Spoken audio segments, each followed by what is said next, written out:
Welcome to Earthenkind Quests. My name is Mike. This video shares how I designed an encounter setting in Dungeons & Dragons in a place of ancient ruins inside a swamp.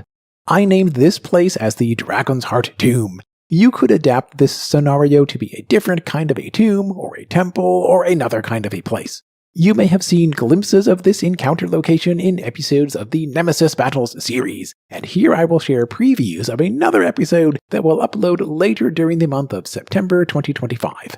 I designed this encounter to be flexible to accommodate different ideas about what the characters might be doing in this place. In the narrative story of Nemesis Battles, this place was the Dragon's Heart Tomb. It was created long ago as a tomb to hold the heart of a particularly hideous and dangerous dragon. If ever the tomb would be broken open, then the energy of the dragon's heart could release a terrible energy, corrupting and mutating everything that it touches. In this story, one antagonistic character went here deliberately to break open the tomb as part of a larger plot. Next, other characters went here to repair the damage and to contain the dangerous dragon's heart once again.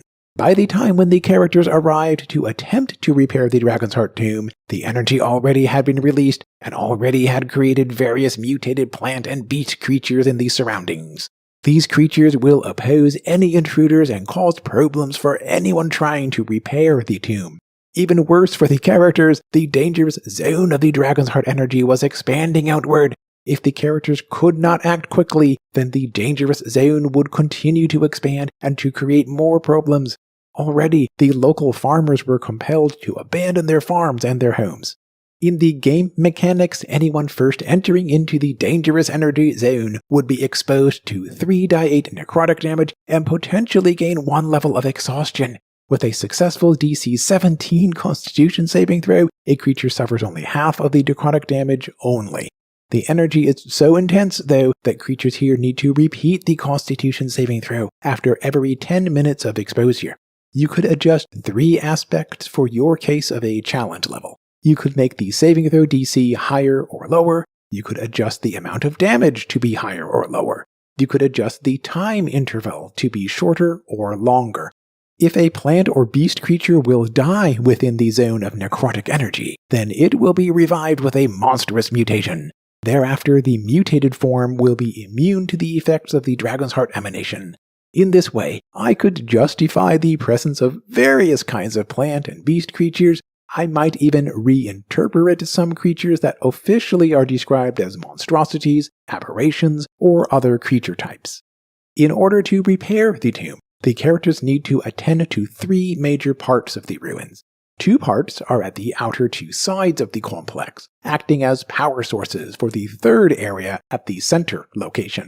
The outer power sources need to be repaired first, before the central location can function properly as the central containment area of the actual Dragon's Heart.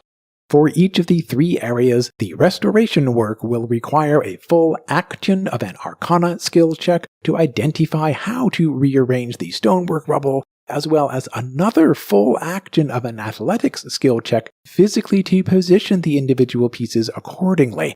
In this way, teamwork is needed, while the characters probably will be contending with mutated swamp creatures and localized environmental hazards. I designed this encounter inside a swamp, but it could be anywhere. I like the swamp setting as a way to make the terrain interesting, with small patches of land distributed among mucky water.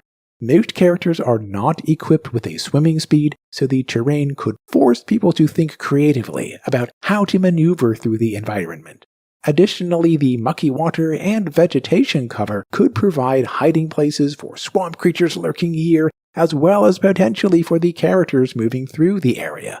If the characters are equipped with flight, then the terrain becomes less of a factor. In these cases, I would make sure to add flying creatures. Furthermore, I would make sure that the non-flying creatures on the land or in the water were equipped with ranged attacks.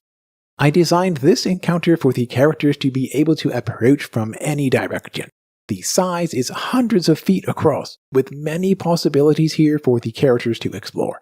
The 2 outer power source areas are far apart from each other and from the central containment unit. At one point or another, the characters will need to move across the space. The large size could be problematic for the characters and for the mutated creatures trying to defend this place. Given that the characters could approach from any direction, the resident defending creatures would need to be spread out across the large space.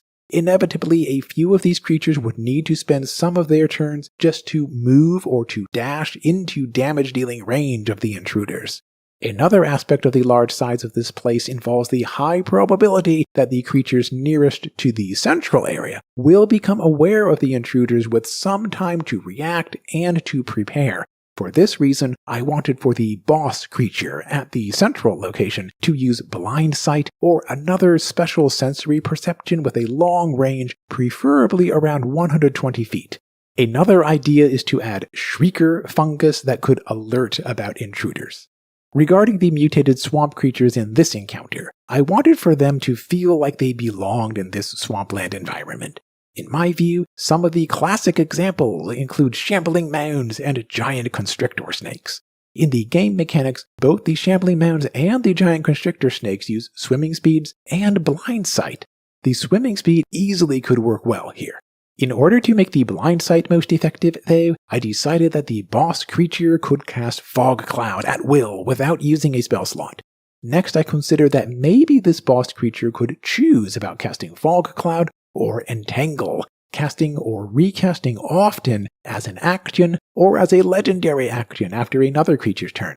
The concept here is about the boss creature repeatedly casting either Fog Cloud or Entangle depending on whatever option will be most useful and depending on the location where it will be most useful over this large space. Both of these spells require concentration, so the boss creature would need to cast only one instance of one spell at a time, then adjust according to whatever will happen during the battle.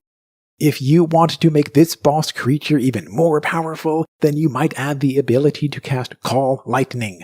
Alternatively, a druid might live here, or maybe a few druids are here. They all should be able to cast Fog Cloud and Entangle often. A leader type of a druid should be able to cast Call Lightning. I mentioned the Call Lightning spell because of how it would interact with the shambling mounds in this encounter. Shambling mounds are immune to lightning damage. When they are exposed to lightning damage, then they regain hit points equal to the lightning damage. In this encounter, I decided for the central boss creature to be a legendary version of a Tree Blight. It gained an extended blind sight out to 120 feet, the spellcasting with Fog Cloud and Entangle at will, 3 legendary resistances, and 3 legendary actions. The first legendary action allows for gaining 20 temporary hit points. This legendary action cannot be used again until the boss creature's next turn. The second legendary action is to command one ally that is detectable within the 120 feet blind sight to move half of its speed and to make one attack with advantage. The third legendary action is to use the spellcasting feature. The Tree Blight occupied the central containment area of the Dragon's Heart tomb. It knew about the intruding characters long before they could reach to the central location, and it was equipped to control the battlefield. The other supporting creatures were shambling mounds and giant constrictor snakes, all using swim speeds, blind sight, and attacks with a reach of 10 feet.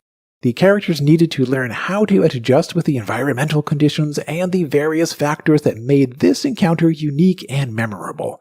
As you might expect, the character choices and the dice rolls brought this encounter into a different direction that I did not anticipate.